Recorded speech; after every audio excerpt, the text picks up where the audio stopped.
School board shakeup. Critical race theory was a key issue driving voters to the polls on Election Day, and candidates opposing the controversial curriculum won seats on school boards all across the country, including our next guest. We have a mother of three, Amy Colby. She won a school board seat in Lansing, Kansas. Father of three, Andrew Yeager, who won a school board seat in Southlake, Texas. And Sharon Kilbane, who won a seat in Strongville, Ohio, where 8 of her 16 grandchildren are in school. Good morning to all of you.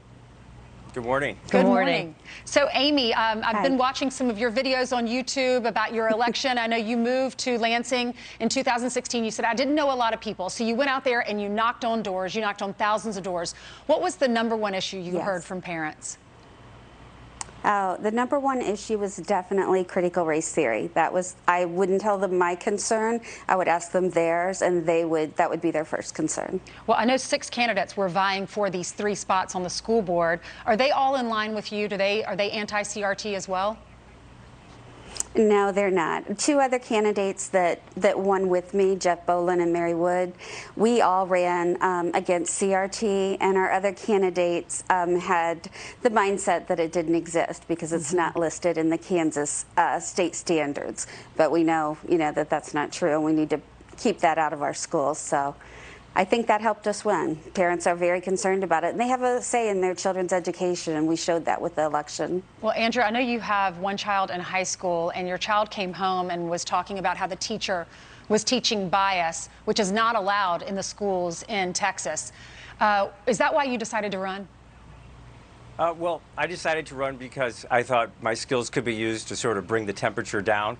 A lot of media focus on our town, and probably the thing that brought everybody together was to say, we just want common sense approaches to fixing, we're not perfect, to fixing some of the things that we have. And people love our town, love our community. It's very welcoming, and it's kind of gotten a bad rap lately. Sharon, I love your story. 5 kids, 16 grandchildren, 8 of them are in the school district. Most people are ready to retire and, move to Florida or go on a vacation, but you're ready to fight. Tell me why. Well, I think I started 2 years ago when the whole pandemic started, and I have so many kids from 18 to 8 months old, the grandkids, and I just saw how, their lives were just being upended, and I'm very much aware of mental health. That's a big thing for me, and I looked at these kids and I just didn't feel like we were doing our best for them, like we were kind of expecting them to save us. I think we needed to be saving them. Look at that. And then as I got family. into it. Sorry, we're showing a picture of your family. You. You did all of that. Your love created all of that. It's pretty amazing. Thank you. The good Lord's been good to me, and I think he directed me into this and propelled me to do this.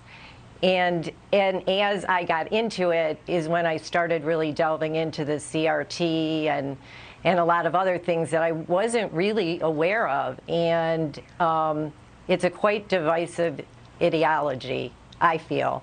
And I don't know what the end game is because I don't know really who in the end they're going to really help.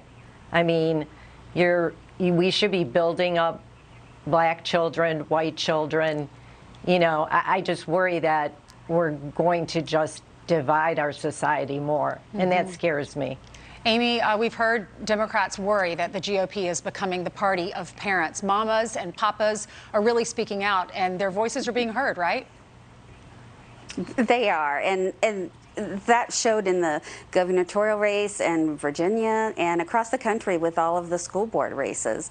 And that's another item that a lot of parents brought up to us since COVID and now with CRT and other issues. They just felt like they did not have a say on their school board or with their local schools. And these are our children. Our rights don't stop at the door. So we're going to represent those parents. Andrew, what's the biggest issue in Southlake, Texas? I think probably just we had 2 very decisive issues.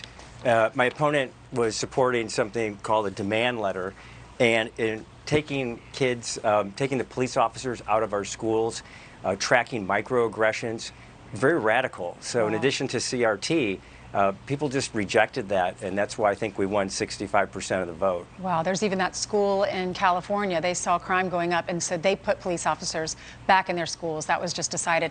Thank you all so much. God bless you. I wish you all the best. Thanks for what you're doing for our children and the future of America. Thank you. Thank you. You're welcome.